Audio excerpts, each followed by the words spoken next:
एक समय हुआ करता था जब पॉपुलेशन इंक्रीज होने की जो कंसर्न है उनको बहुत ज़्यादा सीरियस लिया जाता था कि दुनिया की पॉपुलेशन बहुत ज़्यादा बढ़ रही है।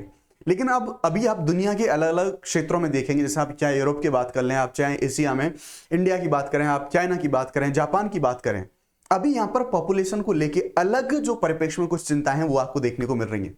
यानी कि अब जब पॉपुलेशन कम होने की वजह से जो चिंताएं हैं वो चिंताएं देखने को मिल रही हैं। अभी जो दुनिया के बहुत सारे ऐसे देश हैं जो कि पॉपुलेशन को बढ़ाने के लिए अपने नागरिकों को इंसेंटिवाइज कर रहे हैं, उनको अलग अलग तरह की फैसिलिटीज दे रहे हैं, चाहे वो मॉनेटरी हेल्प क्यों ना हो। जी हाँ, अभी विश्व में ये ट्रेंड हमें देखने को मिल रहा है। यहाँ पर अभी कुछ जो हम देखेंगे, कुछ ऐसी न्यूज के बारे में बात कर रहे होंगे कि जो अपने कंट्री की पॉपुलेशन को बढ़ावा देने के लिए 80,000 81,000 रुपए तक की जो नकद राशि है इसका प्रोत्साहन दिया जा रहा है। उसके साथ ही अगर पॉपुलेशन के ट्रेंड्स के बारे में बात करें तो इंडिया को लेके एलन मस्क काफी ज्यादा चिंता में, उनके द्वारा पोस्ट करी गई है। सारे के सारे हमारे जितने भी ये एस्पेक्ट होंगे सभी को हम मिक्स करके जो भी सभी जो प्रेजेंट में सारे कंसर्न चल रहे हैं उनको हम डिटेल में बात करेंगे। एक तरफ यहां पर जो पैसे देके या फिर जो हम कहेंगे कि इंसेंटिवाइज करके कंट्रीज के द्वारा अपनी पॉपुलेशन को बढ़ाने की बात करी जा रही है, दूसरी तरफ इंडिया पाकिस्तान जैसे कंट्रीज के लिए जो एलन मस्क हैं उनके द्वारा क्या चिंताएं जताई गई हैं उनके बारे में हम डिटेल से बात करेंगे। नमस्कार, मैं हूं आपका दोस्त शुभम सिसोदिया और let's crack UPSC CSE Hindi पे आपका बहुत बहुत स्वागत है। दोस्तों डिटेल से इसमें बात करेंगे, बहुत इंटरेस्टिंग वीडियो, बहुत इंटरेस्टिंग डेटा, एक बहुत अच्छा आपको इंसाइट इस वीडियो में मिलने वाला है, सो वीडियो के अंत तक जरूर रहिएगा। यहाँ पर जैसा मैंने अभी आपको न्यूज दिखाई, इससे पहले यानी कि आगे जब हम बढ़े तो हम एक न्यूज आप सब लोगों के लिए, एक जो इन्फॉर्मेशन है वो आप सब लोगों के लिए काफी ज्यादा जरूरी है। अनअकैडमी आप सब लोगों के लिए लेके आया है Unacademy civil service championship test. जी हाँ, फ्री ऑफ कॉस्ट ये टेस्ट होता है और ये जो हमारा टेस्ट है ये टेस्ट होने वाला है 12 जनवरी को सुबह 11 बजे और शाम को 5 बजे। अगर आप यूपीएससी के लिए प्रिपेयर कर रहे हैं और आप एक सीरियस एस्पिरेंट होने वाले हैं तो आपको अनअकैडमी देगा 90% तक का स्कॉलरशिप, साथ ही बहुत सारे रिवॉर्ड्स जैसे मोबाइल फोन, लैपटॉप और बहुत सारी गिफ्ट, ये सारी चीजें आपको मिल सकती हैं। जी हाँ, बस एक टेस्ट देना होगा आपको और टेस्ट में अगर आप क्वालिफाई करते हैं, अच्छा स्कोर करते हैं, तो ये जो सारी फैसिलिटीज हैं इन सारी रिवॉर्ड्स को आप जो है अचीव कर सकते हैं। बाकी हम आपको बताएं, अगर आप लोग 2025 में यूपीएससी में अपियर हो रहे हैं तो प्रीलिम्स के लिए हमने प्रीलिम्स सक्सेस प्रोग्राम है 2025 के लिए चलाया है। इसमें आपको जीएससी सेट की कंप्लीट प्रिपरेशन होगी, 20 मॉक टेस्ट आपको मिलेंगे, कंप्लीट करंट अफेयर का revision, dedicated doubt solving sessions हमारे जो टॉप एडुकेटर्स हैं इनके द्वारा। ये बैच भी हमारा जो जनवरी 16 है यहां से शुरू हो रहा है। ध्यान रखना, इन सब की जो लिंक है आपको वीडियो के डिस्क्रिप्शन में मिल जाएगी। अगर आपको मैक्सिमम डिस्काउंट पाना है, शुभ 50, this is my code, maximum discount के साथ आपको पर्सनल मेंटर मैं करूंगा। अगर आप इस कोड का यूज करते हैं तो शुभ 50 आपको पर्सनल मेंटरशिप मिल सकती है मेरे द्वारा इस कोड का यूज करने पे। ना चलिए अब आगे हम बात करेंगे बैचेस के बारे में। आगाज 2027 से हमारा इंग्लिश का बैच है, आरंभ 2026 से हमारा इंग्लिश का बैच है, इग्नाइट 2026 से हमारा इंग्लिश का बैच है और शिखर 2026 हिंदी का बैच हमारा होने वाला है। सारे के सारे जो बैचेस हैं वो हमारे शुरू हो चुके हैं। न्यूज की ओर मूव करते हैं। न्यूज आप यहां पर देखने की, समझने की कोशिश कीजिए। एक्चुअल में यहां पर द इकोनॉमिक टाइम्स की और बहुत सारे पेपर्स ने इस खबर को छापा। खबर थी यहां पर, after China and Japan now Russia is offering, यहां पर जो रूबल्स हैं, रूबल्स में राशि दी गई है। यहां पर 1 लाख के बारे में हम बात करेंगे, 1 lakh rubles to female students under 25 to have babies, यानी कि 25 साल से कम की जो छात्रा हैं, जो स्टूडेंट्स हैं, अगर वो बच्चे पैदा करती हैं तो उनको इंसेंटिवाइज किया जा रहा है रशिया के द्वारा। और ये जो इंसेंटिवाइज इसलिए किया जा रहा है क्योंकि जो डेमोग्राफिक डिविडेंड है वो सारी चीजें अभी पूरे विश्व में कन्वर्ट हो रही हैं, या फिर कई सारे ऐसे कंट्रीज में चिंताएं हमें देखने को मिलती हैं कि जो यंग पॉपुलेशन है उस पर खतरा मंड रहा है, या फिर यंग पॉपुलेशन का जो रेशियो है वो कम होने वाला है। एजिंग पॉपुलेशन को लेके ज्यादा वृद्धि जैसी संभावनाएं जताई जा रही हैं।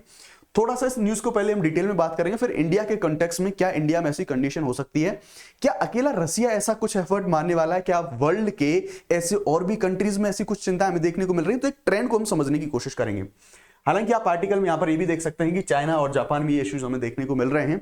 तो देखो अभी हम देखेंगे, अगर हम थोड़ा सा हिस्टोरिकली बात करने की कोशिश करें, थोड़ा समझने की कोशिश करें कुछ समय पहले की, तो आपने चाइना में सबसे पहले इन चीजों की शुरुआत आपने देखने को मिली। जब चाइना में पॉपुलेशन में बड़ी वृद्धि हो रही थी तो चाइना ने अपने यहाँ की पॉपुलेशन को कंट्रोल करने के लिए 1 चाइल्ड पॉलिसी लेके आया था। चाइना ने बदलते वक्त में देखा कि 1 चाइल्ड पॉलिसी के कारण उनकी जो एजिंग पॉपुलेशन है वो बहुत ज्यादा होने लगी, यूथ पॉपुलेशन उनकी कम होने लगी, जिससे उनका जो पूरा सोसाइटल स्ट्रक्चर है उसके साथ साथ जो इकोनॉमी, क्योंकि जानते हैं इकोनॉमी के लिए जो वर्क फोर्स है वो बहुत बड़ा कंट्रीब्यूशन देती है, तो जो इकोनॉमी वाली चीजें हैं, इकोनॉमी के लिए वर्क फोर्स चाहिए और वर्क फोर्स में यूथ चाहिए, यूथ की संख्या कम हो रही है, इन सारी चीजों को देखते हुए चाइना एक विशियस साइकिल में फंस गया। उसके बाद चाइना ने 2015, 16, 17 के टाइम पर हम बात करेंगे तो 1 चाइल्ड पॉलिसी से उन्होंने जंप किया 2 चाइल्ड पॉलिसी पर। उसके बाद वो चाइना गया फिर 3 यानी कि 3 चाइल्ड पॉलिसी पर। यानी कि वही चाइना जो ये चीज को ऑलमोस्ट अनिवार्य रूप से बोलता था अपने सभी जो भी सारे उनके जो नागरिक होते थे उनके लिए कि भाई आपको एक ही बच्चा पैदा करना है, वही चाइना अभी 2 बच्चे फिर 3 बच्चों के लिए अपने नागरिकों को प्रोत्साहित करने लग गया। सेम चीज जो एजिंग पॉपुलेशन हमें जापान में देखने को मिलती है, वहां पर हम बात कर रहे थे। अब ऐसी बात नहीं है कि ये रशिया ने ऐसा किया है, रशिया तो इंसेंटिवाइज कर रहा है, लेकिन ये जो एजिंग पॉपुलेशन का जो इशू है, जो यानी कि जो यूथ पॉपुलेशन की जो कमी हमें देखने को मिलती है विश्व में बहुत सारे कंट्रीज, यूरोप में भी हम बात करते हैं, ग्रेइंग एक कॉन्सेप्ट वहां पर, ग्रेइंग पॉपुलेशन का कॉन्सेप्ट वहां पर चलता है। इसी तरह से साउथ कोरिया रहा, इंडिया रहा। इंडिया को लेकर कुछ जो विशेष चिंता है उनके बारे में आपको बताऊंगा कि हां भारत को भी ऐसी चिंताएं करने की जरूरत है, क्योंकि मैं आपको किस डेटा के माध्यम से चीजों को समझाने की कोशिश करूंगा। चलिए, रूस के कारेलिया में 25 वर्ष से कम उम्र की जो छात्रा हैं, यहां पर एज का भी जो यहां पर एक मानक लाया गया है, इन छात्राओं को स्वस्थ बच्चे को जन्म देने पर 1 लाख रूबल लगभग 81,000 रुपए की जो पेशकश है वो पेशकश करी गई है। द मॉस्को टाइम्स की रिपोर्ट के अनुसार यह नीति देश की गिरती जन्म दर को सुधारने के लिए लागू करी गई है। यानी कि सीधी सी बात है, वहां पर जो टीएफआर है वो टीएफआर डाउन होता जा रहा है, इसलिए उसको सुधारने के लिए जो पूरा इनिशिएटिव है, इस इनिशिएटिव को लाया गया है। 1 जनवरी से यह प्रभावी होगा और इसमें केवल वही महिलाएं पात्र होंगी जो स्थानीय यूनिवर्सिटीज हैं या फिर जो कॉलेजेस हैं उनमें नियमित छात्रा हो, 25 वर्ष से कम उम्र हो और कारेलिया की जो है निवासी हो। यानी कि अभी उसी एरिया के लिए ये जो योजना चलाई गई है। मध्य रूस के एक शहर टॉम्स्क में भी इसी तरह का कार्यक्रम चल रहा है।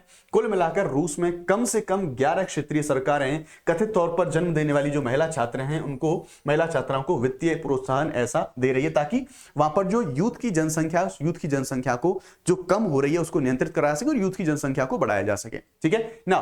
हम यहां पर देखेंगे तो राष्ट्रीय सरकार ने मातृत्व भुगतान में भी वृद्धि करी है। यानी कि जब बच्चा पैदा होते समय जो माताओं को जो इंसेंटिवाइज करा जाता है, 2025 से पहली बार मां बनने वाली जो महिला थी इनको 6,77,000 रूबल्स, यानी कि डॉलर में हम बात करें तो ये राशि हो जाएगी 6,150, ये मिलेंगे, जो पिछले वर्ष की तुलना में उस राशि से ज्यादा है उल्लेखनीय रूप से। यानी कि हो क्या रहा है, रशिया में क्या समस्या देखने को मिल रही है।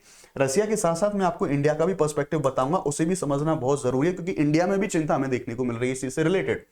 कम जन्म दर, उच्च वयस्क मृत्यु दर और प्रवासन के कारण रूस की जो जनसंख्या है, रूस की जनसंख्या में बड़ा डिक्लाइन हमें एक देखने को मिला है और इसी वजह से रूस के द्वारा ऐसे जो इनिशिएटिव्स हैं, इन इनिशिएटिव को लेके आया गया है। यूक्रेन में अब जानते हैं कि एक जो रीजन है जनसंख्या के कम होने का, कुछ जो रीजन है उनमें से भी हम बात कर रहे होंगे। एक तो बड़ा रीजन है जो रूस और यूक्रेन का युद्ध चल रहा है, उसमें बहुत बड़ी संख्या में लोगों की मृत्यु हुई है। उसके साथ साथ माइग्रेशन, यानी कि युद्ध से बच के जो लोग भाग रहे हैं, माइग्रेशन भी एक बड़ा रीजन हमें देखने को मिलेगा।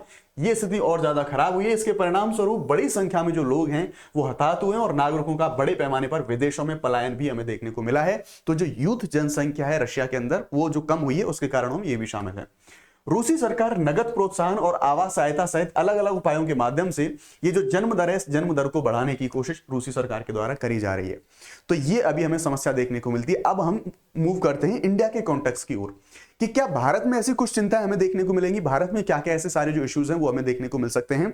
भारत का जो एस्पेक्ट है उसे समझते हैं हम। तो देखिए, अभी हाल फिलहाल में जस्ट कल ही हम देखेंगे तो एलन मस्क के द्वारा एक पोस्ट करा गया एक्स पे, यानी कि फॉर्मर ट्विटर पे, इंडिया और पाकिस्तान जैसे कुछ कंट्रीज को लेकर उनके द्वारा जो कम होती जनसंख्या दर है उस पर चिंता जताएगी। जैसे अभी हम बात कर लें कि रूस को पैसे देने पड़ रहे हैं अपने यहाँ के नागरिकों को बच्चे पैदा करने के लिए, यानी जनसंख्या बढ़ाने के लिए।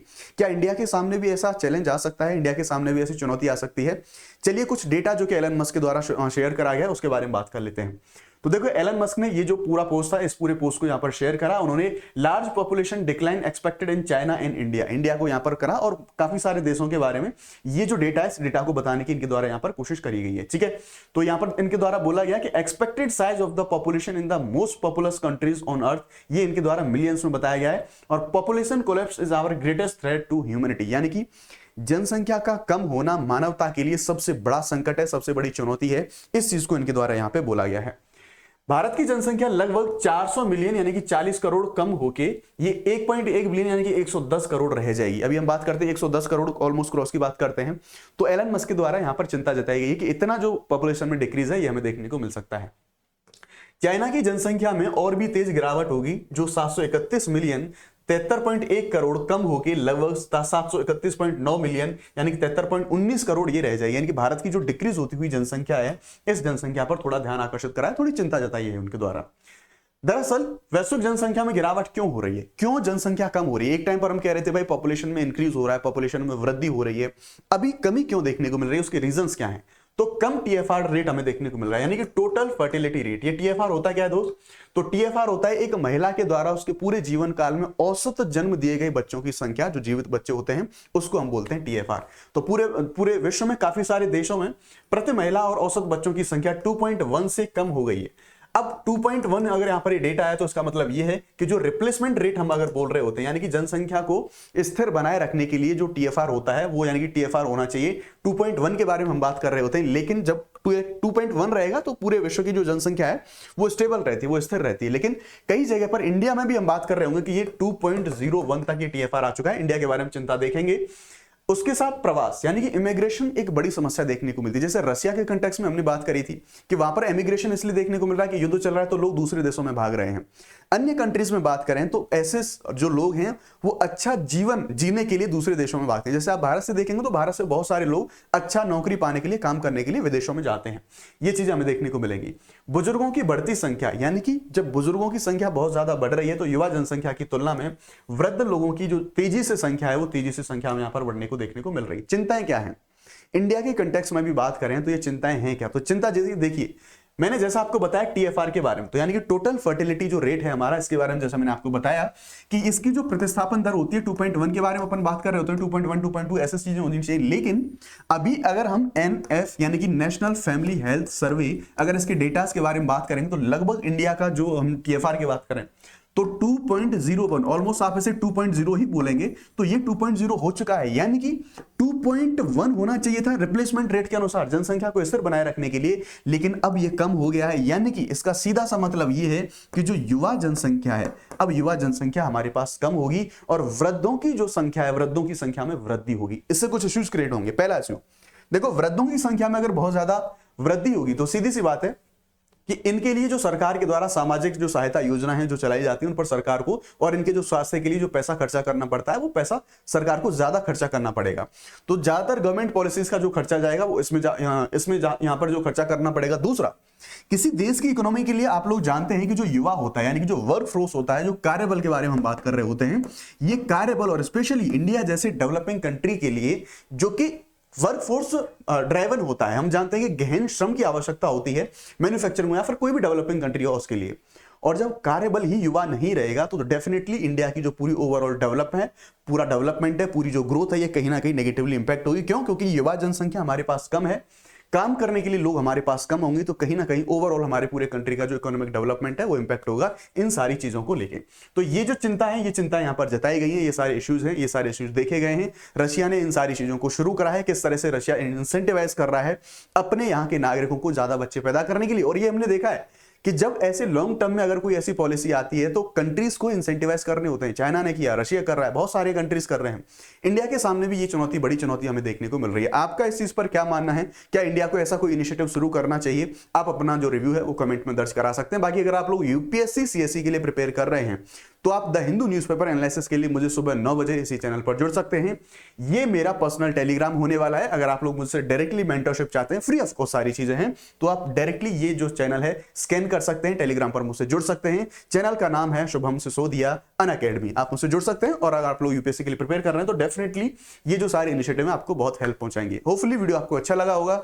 वीडियो अच्छा लगा तो प्लीज वीडियो को लाइक जरूर करें और अपना ओपिनियन कमेंट सेक्शन में जरूर दर्ज कराएं। Thank you very much. Let's crack it.